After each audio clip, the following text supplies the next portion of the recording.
کہ مجھے کیسے معلوم ہوگا کہ آپ اللہ کے نبی صلی اللہ علیہ وآلہ وسلم ہیں؟ تو آپ صلی اللہ علیہ وآلہ وسلم نے فرمایا، اگر میں کھجور کے اس درخت پر لگے اس گچھے کو بلاؤں تو کیا تو گواہی دے گا کہ میں اللہ تعالیٰ کا رسول ہوں؟ پھر آپ صلی اللہ علیہ وآلہ وسلم نے اسے بلایا تو وہ درخت اترانے لگا، یہاں تک کہ حضور نبی کریم صلی اللہ علیہ وآلہ وسلم کے قدموں میں آ گرا۔ پھر آپ صلی اللہ علیہ وآلہ وسلم نے اس سے فرمایا، واپس چلے جاؤ، تو وہ واپس چلا گیا۔ اور اعرابی نے نباتات کا رسول اللہ صلی اللہ علیہ وآلہ وسلم کی محبت اور اطاعت کا یہ منظر دیکھ کر اسلام قبول کر لیا۔ ایک مرتبہ مشرکین مکہ حضور صلی اللہ علیہ وآلہ وسلم کے پاس آئے اور کہنے لگے، اگر آپ اللہ کے سچے رسول ہیں تو چاند کے 2 ٹکڑے کر کے دکھاؤ۔ آپ علیہ السلام نے فرمایا، پھر کیا تم مجھ پر ایمان لے آؤ گے؟ انہوں نے کہا،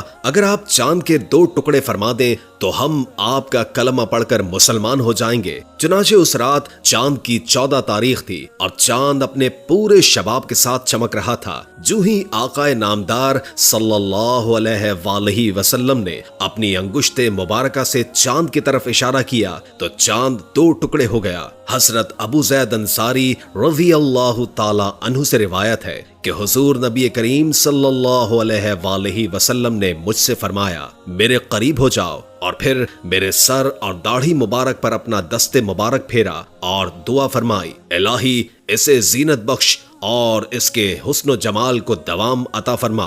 راوی کہتے ہیں کہ انہوں نے 100 سال سے زائد عمر پائی اور ان کے سر اور داڑھی کے چند بال ہی سفید ہوئے تھے۔ ان کا چہرہ صاف اور روشن رہا اور تا حیات ایک ذرہ برابر شکن بھی چہرے پر نمودار نہ ہوئی۔ سیدنا حضرت انس رضی اللہ تعالی عنہ سے روایت ہے کہ ایک انصاری گھرانے میں ایک اونٹ تھا جس پر وہ کھیتی باڑی کے لیے پانی بھرا کرتے تھے۔ وہ ان کے قابو میں نہ رہا اور انہیں اپنی پشت پانی لانے کے لیے استعمال کرنے سے روک دیا۔ وہ انصار صحابہ کرام حضور اکرم صلی اللہ علیہ وآلہ وسلم کی بارگاہ اقدس میں حاضر ہوئے۔ حضور صلی اللہ علیہ وآلہ وسلم کی بارگاہ میں عرض کیا، یا رسول اللہ، ہمارا ایک اونٹ تھا، ہم اسے کھیتی باڑی کے لیے پانی لینے کے لیے کام لیتے تھے اور وہ ہمارے قابو میں نہیں آ رہا اور وہ تو خود سے کوئی کام نہیں لینے دیتا۔ ہمارے کھیت کھلیان اور باغ سب اجڑ رہے ہیں، پانی کی قلت کے باعث سوکھ رہے ہیں۔ قربان جاؤں جناب محمد مصطفیٰ صلی اللہ علیہ وآلہ وسلم پر۔ آپ صلی اللہ علیہ وآلہ وسلم نے صحابہ کرام رضوان اللہ علیہم اجمعین کو فرمایا،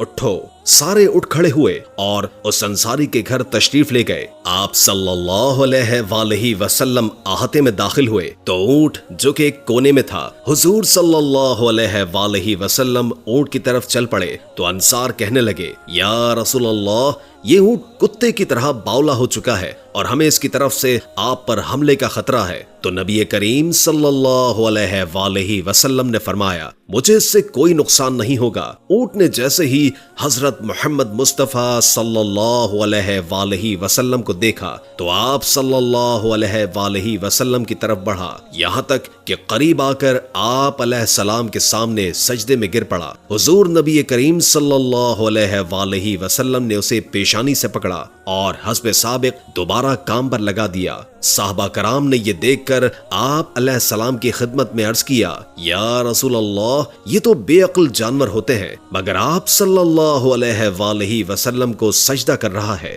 اور ہم تو عقل مند ہیں، اس سے زیادہ حقدار ہیں کہ ہم آپ علیہ السلام کو سجدہ کریں۔ ایک اور روایت میں ہے کہ صحابہ کرام نے عرض کیا، یا رسول اللہ، ہم جانوروں سے زیادہ آپ صلی اللہ علیہ وآلہ وسلم کو سجدہ کرنے کے حقدار ہیں۔ آپ نے فرمایا، کسی فرد و بشر کے لیے جائز نہیں کہ وہ کسی بشر کو سجدہ کرے، اور اگر کسی بشر کو سجدہ کرنا جائز ہوتا تو میں بیوی کو حکم دیتا کہ وہ اپنے شوہر کو اس کی قدر و منزلت کی وجہ سے سجدہ کرے جو کہ اسے بیوی پر حاصل ہے۔ چنانچہ ابن ماجہ 1853 اور بہقی 14711 میں عبداللہ بن ابی اوفی رضی اللہ تعالی عنہ سے روایت ہے کہ جب معاذ رضی اللہ تعالی عنہ شام سے آئے تو انہوں نے نبی کریم صلی اللہ علیہ وآلہ وسلم کو سجدہ کیا۔ آپ علیہ السلام نے فرمایا، معاذ یہ کیا؟ انہوں نے کہا میں شام گیا تو وہاں کے لوگوں نے مجھے دیکھا، وہ اپنے پادریوں اور رہنماؤں کو سجدہ کر رہے تھے۔